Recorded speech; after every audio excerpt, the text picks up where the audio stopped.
G'day Jaffa Adventures, Terry King here. Welcome to the channel. I've got some problems with my Bunduawn from Bundutec. So I decided, you know what? Those problems are large enough that I need to replace this thing. And here's what I'm going to replace it with. Another Bunduawn from Bundutec. So you might be saying to yourself, Terry, you're mad. If you've got problems with your existing awning, why the hell did you go out and buy the same brand again? And you know what? That's a fantastic question. You want an answer to that? Stick around.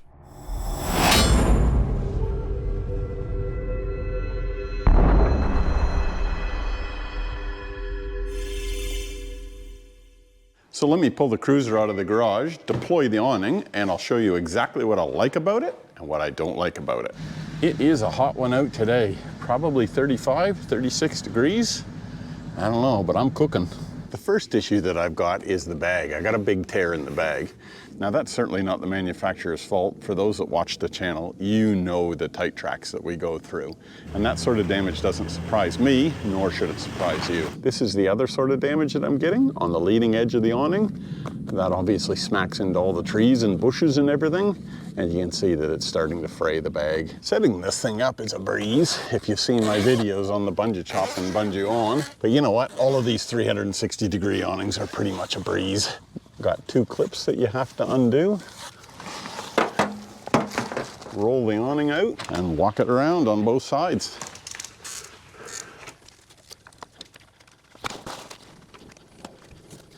And that's it. Deploying that awning is no more difficult than that. So what do I actually like about this awning? One is its size. I don't think there's an awning out there that has quite the surface area that this one does. The height I love as well. It's fantastic. I'm 6'2". If I put my hand up, I can't even touch the top of that awning. There's probably another 4 or 5 inches between my hand and the top of the awning. And the reason for that are these little guys here. Now I know this also has a lot to do with how high you mount the awning itself, but the bars themselves, I can walk clear under them. Don't need to duck. And as I said, I'm 6'2". The other thing I like about the awning is it's freestanding. Now, pretty much any one of these awnings that you get nowadays are freestanding, which is a really cool feature, especially for speed. If you want to deploy this thing quickly and pack it up quickly, no poles to deal with, 10 out of 10. So if I like this awning so much, why am I replacing it? The first issue I've got is in this corner. That awning is actually punched a hole through in this corner. Now I use a stick now to prop it up. Just like that, and that gets the job done. But that awning is absolutely damaged. I sent an email to Bundutec to try and determine what their suggestion was from a repair, and they suggested the only real way you can do that is take the canvas off of the awning itself and get a patch panel put in there, which I can do, but obviously that's a pretty major ball ache. The other thing that I don't like about this awning, and most awnings on the market are exactly the same as this, is this angle here, and it just clears my tailgate. So if you've got rainy weather, the rain will fall straight down and this is nice and dry. But if you've got any sort of wind whatsoever blowing towards the back of the car, the rain will actually clear this awning and it'll start to get the tailgate wet. Now there are awnings on the market out here that come out a little bit further than this one, but the sacrifice on those is on the front here. Typically, those awnings stop right here. So then if you're working on the passenger side front door here, your awning ends here and you get the same issue with rain coming in this way. What I like about this Bundutop awning is it's got this forward runner out here that keeps that entire passenger area dry, and it's actually got a third runner that runs out and covers the bonnet. So the main reasons for me to replace this awning: 1, the tear in the corner, and 2, a design that'll cover the back of the car a little bit further. And 3, it needed to be freestanding, like most awnings are now on the market anyway. And those were my 3 major selection criteria. So this is the awning configuration that I've got now. And there's an aerial view of what it looks like. And as you can see, there's a massive amount of surface area. That piece there goes out over the bonnet, and that piece there is the bit that goes out over the tailgate and that cuts it off too fine. In the market, most of the awnings that I found that address this issue at the back of the car and give you extra material that goes out over the tailgate actually takes this triangle here and applies it to the back of the tailgate. So then you're left with the same issue over the passenger side front door, where it's just a little bit too close. The Bunduawn was the only awning that I could find that had a square back and that still had this triangular piece that goes out over the passenger side door. The sacrifice that I have is I now lost this piece that goes out over the bonnet. So in essence, what I've done is I've taken that triangle that goes out over the bonnet and I've applied it onto the back of the awning. Triangle missing out over the bonnet, new piece on the back of the awning. And that gives me awesome coverage on the back of the car for any inclement weather. I still have my massive surface area, and I still have my height, and all those things I love about this Bunduawn awning. The trade-off, of course, is that I've got that same system in the corners that will eventually punch through, just like they have on my awning. I'm hoping with the newer versions that they've updated these somewhat and maybe increased the surface area of those washers or maybe reinforced the canvas. We'll see when I install this new awning. But even if they haven't done that, I'm willing to accept what I would classify as a design fault on this awning for the configuration that I want. And as I said, I haven't found any other awning on the market that gives me all of these things. The surface area that I want, the height that I want, and the configuration that I want. So this is the new awning here, just set up on a couple of horses. Like my old awning, it's got the same silver material on the top side, and it's got the same olive color on the bottom side. The very, very first thing that I'm gonna do with this awning, however, is I'm going to get rid of this patch. Just gonna take my Stanley knife and cut the stitching out of this patch and pull it off. And the reason for that is I paid good money for this awning, full price, which was near on $2,000. I am not a free advertising agency for the manufacturers of these products. With things like cars where you got badges that are integrated into the cars, you can't help it. You're not going to be debadging your whole car. But for things like this, that kind of annoys me. I'm not a marketing machine for anybody. So this patch is coming off the awning and it's going in the bin.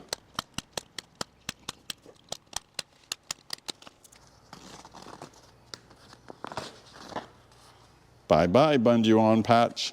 Now you might be saying, yeah, but now Terry, you got this little patchy area here where there's little holes in the bag. And you're right, there are little holes here. My experience is a little bit of time in the sun and the weather, and those holes will self-anneal and you won't even see this. That's exactly what happened on my old Bundutop Bunduawn, where I did the same thing, pulled the patch off. And here we are a couple of months down the road from when I shot that video, and those little holes have all but disappeared. So I've got the awning mounted up now. It's mounted on these brackets here, and they're kind of an L shape. So what we've got, obviously, is a big plate that's affixed to the tent, and then an L that runs up here.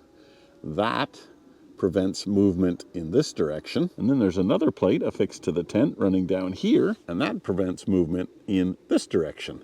Now, obviously, there's a bracket up at the front of the tent and the rear of the tent, and I do have a third mount as well. I'll show you that next.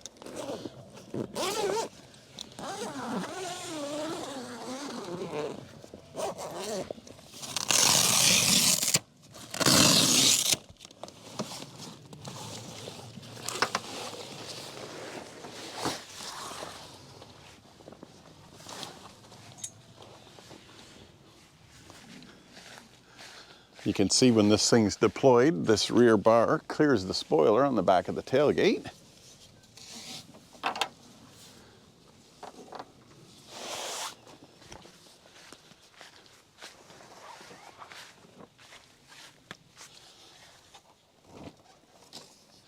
And there we have it. The awning is deployed. So what do I notice about this one that's different from the other one? First of all, that upright is almost double the diameter of the original ones, so that's pretty cool. Looks like it's got a reinforced corner in there, which is where obviously mine blew out. That looks really good. And the same holds true on the back one as well. And even on these secondary struts, it's got a reinforced patch there as well. I like that. I like that a lot. Another difference in this awning is that it's actually got legs, and these legs are affixed to these runners. So this thing is freestanding, and it's rigid because when you tighten it up, it basically gets that rigidity through that triangulation of the canvas. But in really high wind situations, you can deploy those feet. Now, I'm going to be camping up here for 3 days. I don't know what the weather looks like in front of us, so actually I'm going to drop those feet down just to be sure. I hate to be up there in the tent asleep and a big wind comes through here and folds my awning up. I come with nice bright green ropes, so when you trip over them, you can see what got you.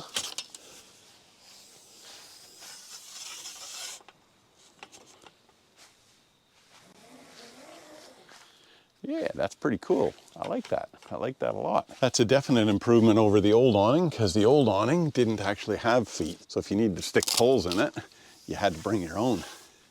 These ones are incorporated. There's a pole in the front of the awning as well, and there's one at the back here. Now where there is not a pole is this flap. So this is that square back that I was talking about. And this triangular piece that used to be on my original awning that went out over the bonnet has now been moved to the back here. So my original awning ended here across the edge of the tailgate.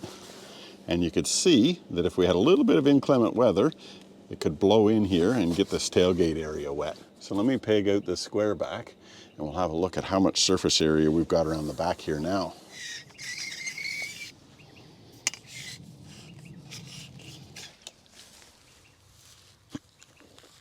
Alrighty, that is pegged out now, and you can see I probably got a meter overhang on the tailgate here on the right hand side, and this edge here to the tailgate is probably close to 2 meters. That is going to give me some excellent shelter on the back of this tailgate area, and that's exactly what I was looking for. So what do I think this awning gives me that others don't? 1, the square back, tick. 2, freestanding, but also contains poles inbuilt in it so that you can strap it down in the high winds. 3 is the height. I'm 6'2". I'm standing straight with my arm outstretched and I can't touch that canvas there. That's massively high. And I can walk clear under these poles with a good 12 inches between my head and this crossbar. That's bloody awesome. That crossbar does not foul the tailgate. That's awesome. And I've got this triangular section here which runs out in front of the passenger's door, so that if somebody is working in this passenger door area in inclement weather, you still can remain dry. Because as I said, a lot of the awnings on the market end right here. Here's the other area that I've got this awning mounted. I got 2 bolts running through here, 2 bolts running through here. They go through the side of the tent and they're bolted from the side of the tent. And because this span is so long, I think it's about a little over 3 meters, you might get a little bit of the sort of wobble harmonics when you're driving. That just affixes the center there, so now that it's rock solid. Where I bolted the ends up, I put this large plate here just to spread the load a little bit. And inside of this extrusion, I've pushed up that material that they make cutting boards out of. So I've slid that up inside of here so that when I tighten these bolts down, it didn't squish or collapse that extruded tubing. So that is nice and tight up against there and on the bracket on the other side. One final modification that I've done. These are the straps that wrap around your folded awning when you're putting it in the bag. If you open your door, those straps will often hang in your door. And when you close it, bloody things are caught in the door. To solve that little conundrum, I just put a little bit of adhesive Velcro on there. Grab that, zip it out of the road. Now when you open up your door, no more hanging in your door. Sweet. And that's my new Bunduawn, folks. I've had this thing now for about 3 or 4 months. Love it. 10 out of 10. Meets all my needs. I'm glad they've addressed the design issues that I had, and those 2 things combined exceed my expectations. Thanks for watching, everybody. Trust you found some value here. Keep your shiny side up. Bye now.